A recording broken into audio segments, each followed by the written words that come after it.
Hi Year 5, welcome to Monday's maths lesson, and we're looking at timetables again. This is our last timetables lesson, and we're going to draw together all the skills that we've been learning using the 24-hour and 12-hour clock times and calculating time durations and looking at a bit of a trickier timetable today. So pause the video now and have a go at the review questions. Okay, let's start to go through the questions. So question 1A, it says Mr. Griffiths takes the 9:04 train from Liverpool Lime Street.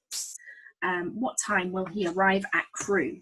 So this timetable looks a little bit different to the one you were looking at before. It doesn't have depart and arrive times. And what we've got columns here, and the column that I'm looking at the moment is where all the station names are.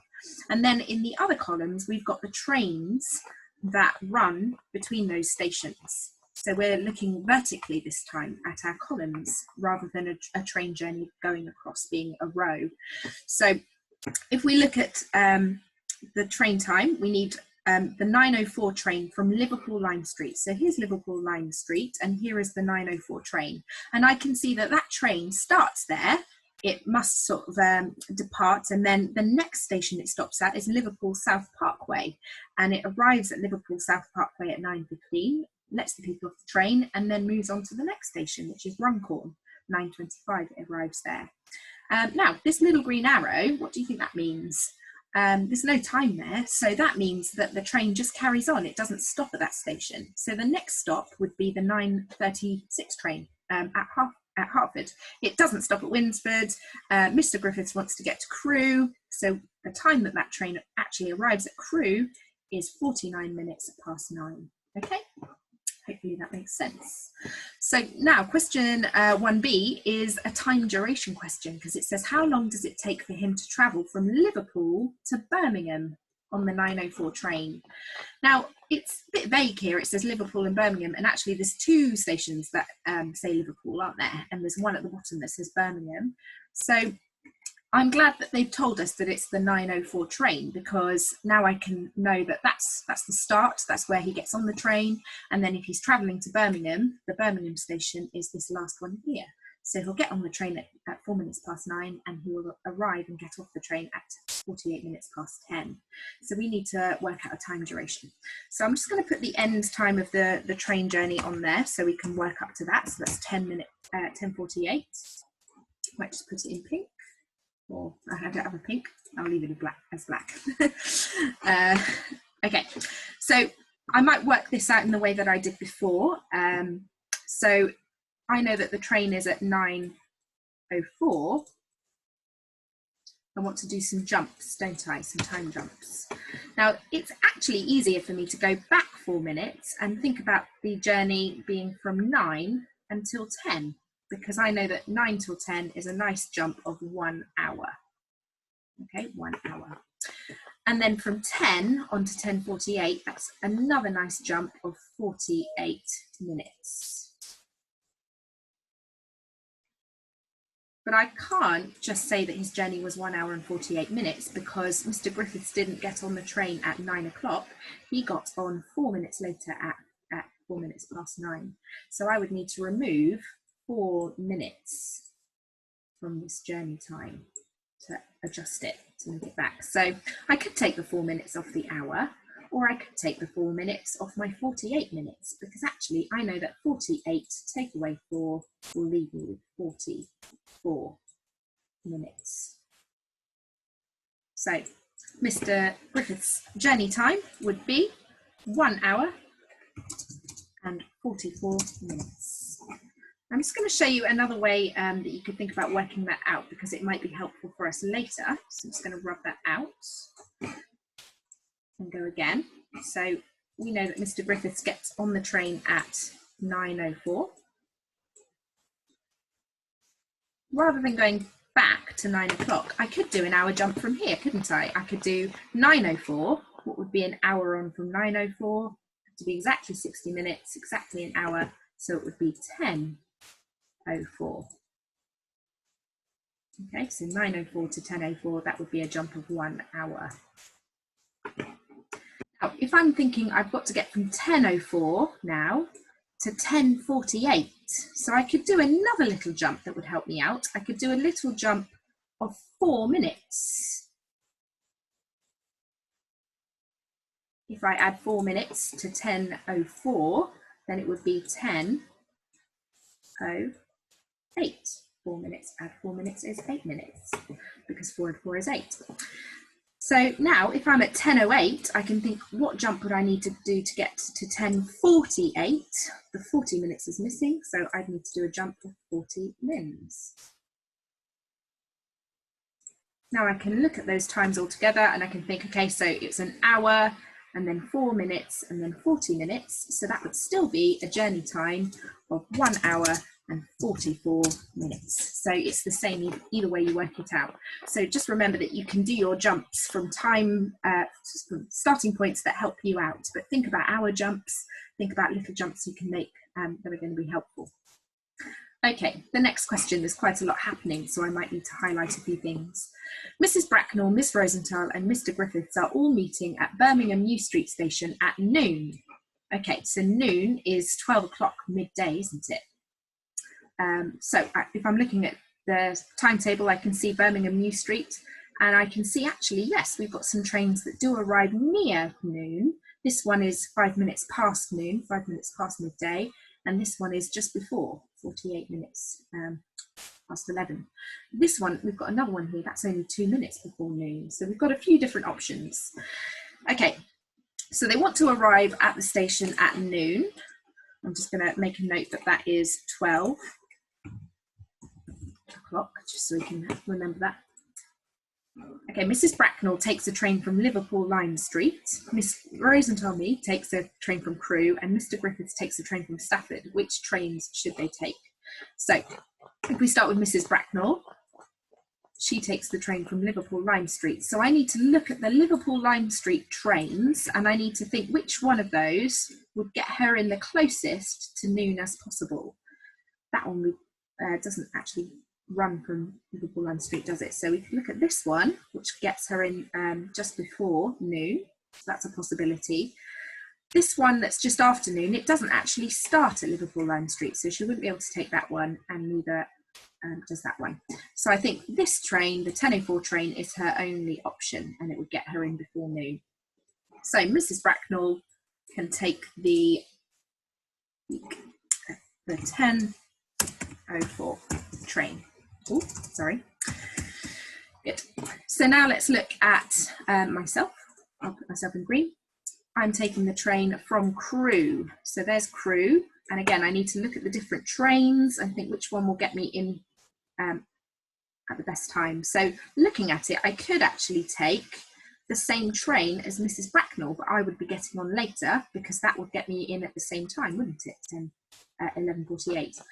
I wouldn't be able to take the next train because it would get me in too late. And looking at this train time, again, it doesn't actually start at Crewe, so I wouldn't be able to take that one. Okay, so I would need to get the 10:49 train from Crewe. Mr. Griffiths needs to take the train from Stafford. So let's look at which Stafford train will get him in closest to noon. So he could get that train, but that would be quite early, wouldn't it? Nearly half an hour early. He could take this train, so he could get the same train as us. He wouldn't be able to take the next train, it would be too late, and it doesn't stop there anyway.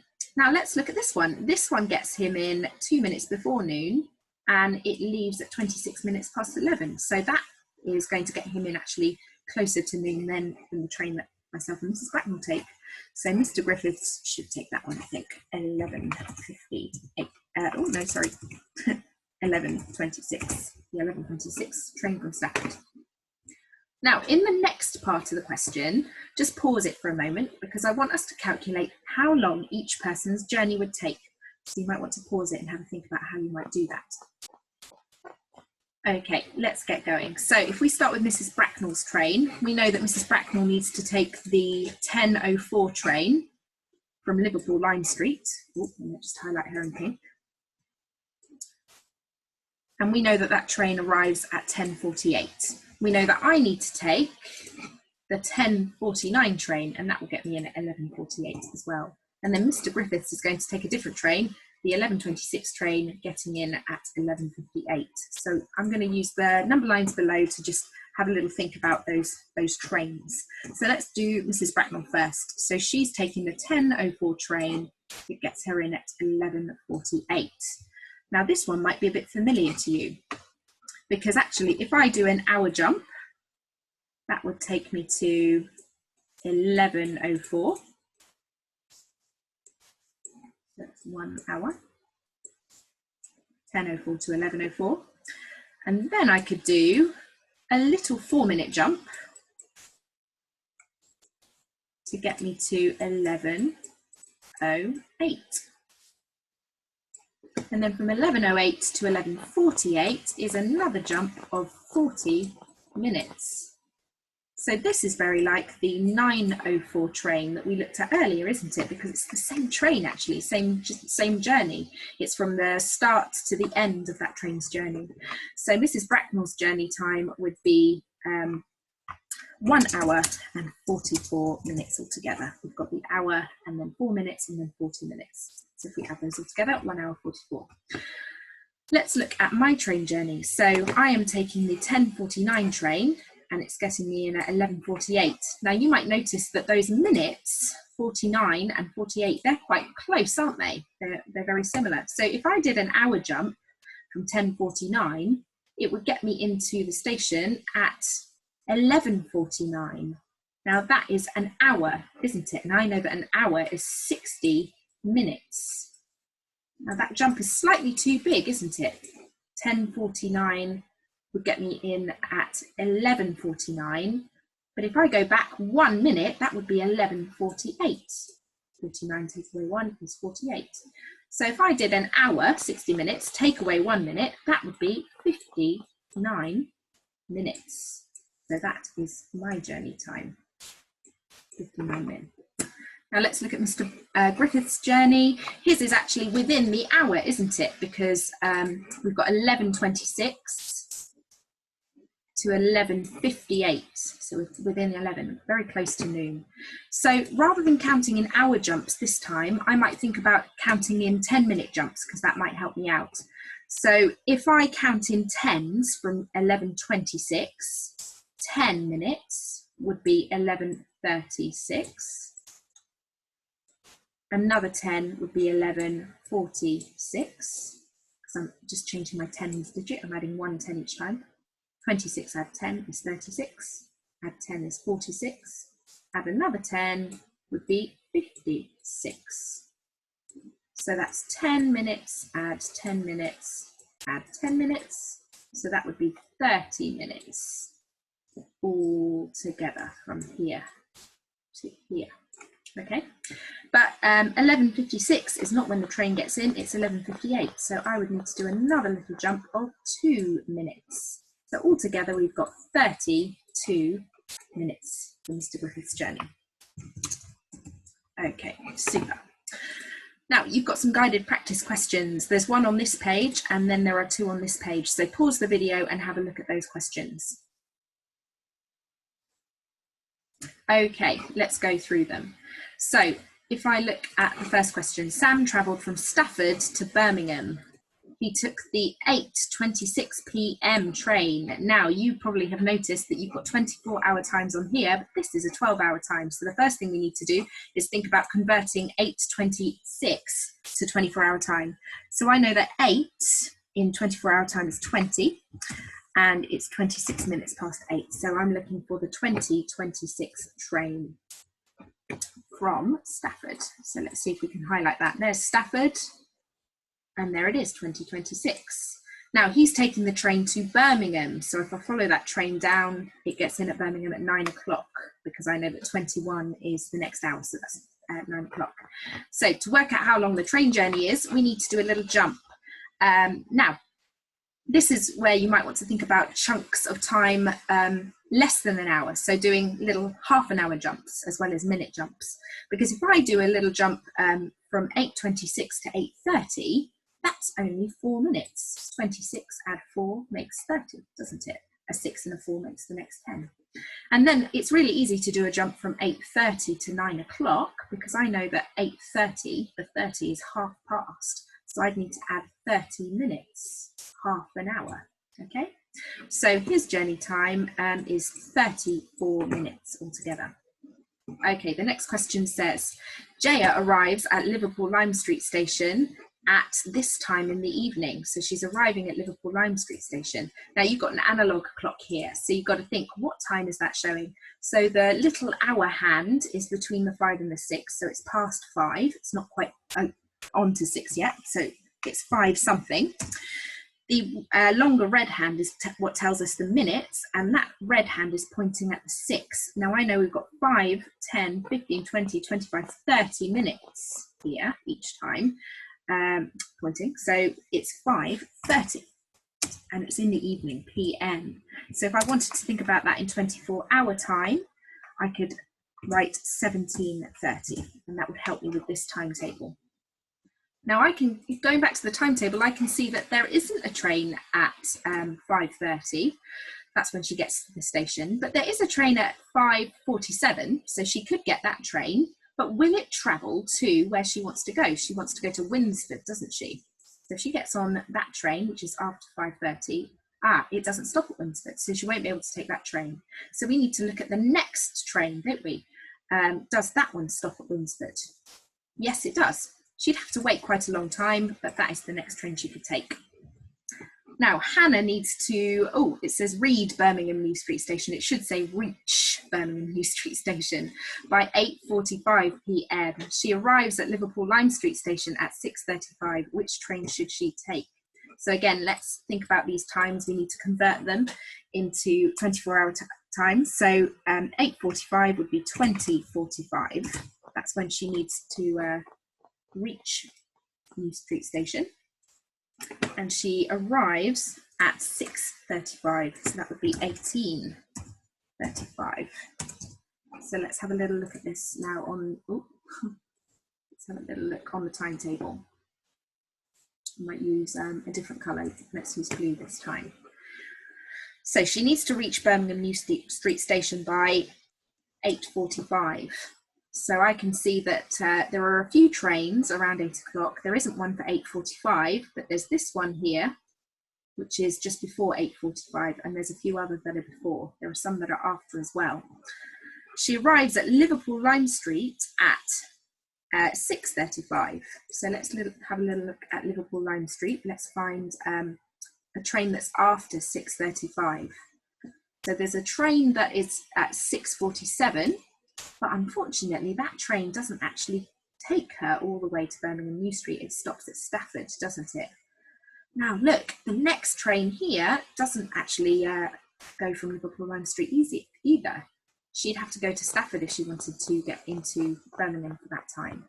So we'd need to go to the next train, which is 12 minutes past 7. And unfortunately, that would get her in past 8:45. So she can't actually take a train to get her there on time. I wonder if you came up with that as well. The only train she could take is the 12 minutes past 7, and that would get her in 5 minutes too late. That sometimes happens. Okay, now you've got an independent practice task to have a look at, similar sorts of questions and some time durations. Some of them you might need to work backwards, some of them you could work forwards. And you've got another analog clock question here as well, just to mix things up. So have a little look at those questions, and then there's a deeper thinking challenge afterwards. And this deeper thinking challenge is a completely different timetable. It's fairy times, just to keep you thinking. There are some answers to the deeper thinking challenge at the end, so please don't skip ahead, because that wouldn't be very good for your learning. Have a go at the deeper thinking challenge, and then you can mark it at the end. The answers are in red. Good luck, everyone, and I will see you next time for Tuesday's maths lesson. Okay, bye.